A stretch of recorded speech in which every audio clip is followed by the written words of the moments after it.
দেড় দশক পর রাজশাহী মহানগর বিএনপির সম্মেলন রোববার। এ নিয়ে চাঙ্গা রাজশাহী বিএনপির নেতাকর্মীরা।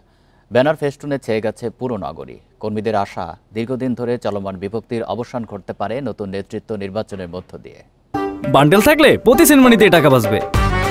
বিকাশ সেনমানি বান্ডেল কিনে জিতুন প্রতি লেনদেনে।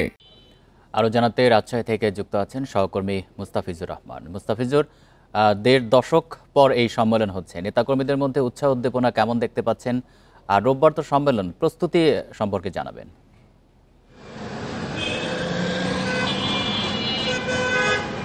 দেখুন, দীর্ঘদিন পর বিএনপি অনেকটা চাঙ্গা হতে চলেছে বলা যেতে পারে। অর্থাৎ দীর্ঘ সময় প্রায় 2009 সালে সর্বশেষ তাদের যে সম্মেলনটি অনুষ্ঠিত হয়েছিল, এরপর থেকে কিন্তু বিএনপি নেতাকর্মীরা সেভাবে মাঠে নামতে পারেনি, এক কথায় যদি বলা হয়ে যেতে পারে। ঠিক সেই পরিবর্তিত পরিস্থিতিতে বিএনপি এখন মাঠে নামছে, তাদের বিভিন্ন অঙ্গ সংগঠন বিভিন্ন কর্মসূচি দিচ্ছে, তারা বিভিন্ন দলীয় কর্মসূচি পালন করছে স্বতঃস্ফূর্তভাবে।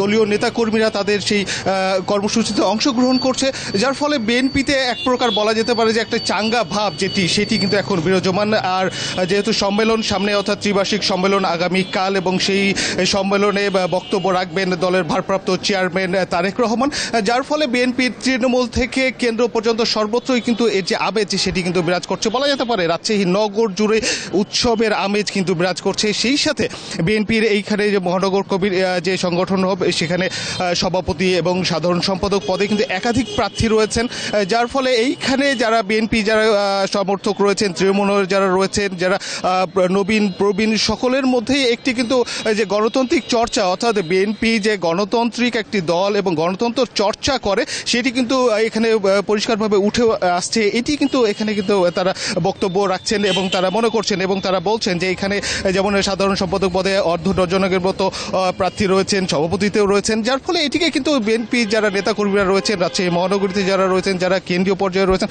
তারা কিন্তু এটিকে খুব ইতিবাচক একটি দিক হিসেবে তারা দেখছেন। এবং তারা বলছিলেন যে বিএনপির সর্বত্রই গণতন্ত্র চর্চা প্রতিষ্ঠিত হোক, গণতন্ত্রের যে চর্চা সেটি অব্যাহত থাক, সেটি কিন্তু তাদের এই যে সম্মেলন, ত্রিবার্ষিক যে সম্মেলন আসছে, সেটি একটি দৃষ্টান্ত হয়ে থাক, এটি কিন্তু যারা কেন্দ্রীয় নেতারা রয়েছেন তারা কিন্তু বলছিলেন। এবং তারা বলছিলেন যে এই যে সম্মেলনে যারা নেতৃত্ব দিবেন, অর্থাৎ এই সম্মেলন যারা নেতৃত্বে আসবেন, মহানগরে সাধারণ সম্পাদক, সভাপতি সহ অন্যান্য যে পদগুলো রয়েছেন, এবং তারা চাচ্ছিলেন যে এইখানে একটি চুলচেরা বিশ্লেষণ চলছে যে এখানে নবীনদের জায়গা হবে না, প্রবীণদের জায়গা হবে না, যারা ত্যাগী নেতা ছিল, যারা দীর্ঘদিন দলের কারণে লাঞ্ছিত হয়েছে, জেল জুলুমের শিকার হয়েছে, ঠিক তারা এখানে স্থান পাবে।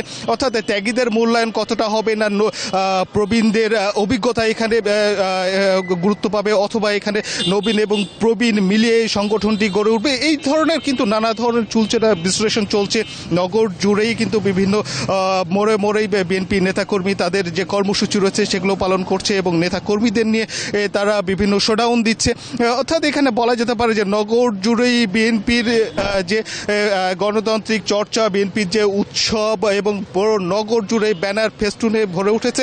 অর্থাৎ এখানে বলা যেতে পারে যে আগামী কালকের জন্য, অর্থাৎ এখানে যারা বিএনপি নেতাকর্মীরা রয়েছেন, তৃণমূল থেকে প্রবীণ পর্যন্ত, প্রত্যেকের প্রত্যাশা রয়েছে যে আগামীকাল তাদের ভারপ্রাপ্ত চেয়ারম্যান তারেক রহমান তাদের কি দিক নির্দেশনা দেন, সেই সাথে আগামী জাতীয় নির্বাচনের প্রস্তুতিও কিন্তু সেই সাথে তারা সম্পন্ন করতে চাচ্ছেন। তো এখন বলা যেতে পারে রাজশাহী জুড়েই আগামীকাল বিএনপির যে ত্রিবার্ষিক সম্মেলন, সেটি নিয়েই কিন্তু একটি উৎসবের আবেগ বিরাজ করছে।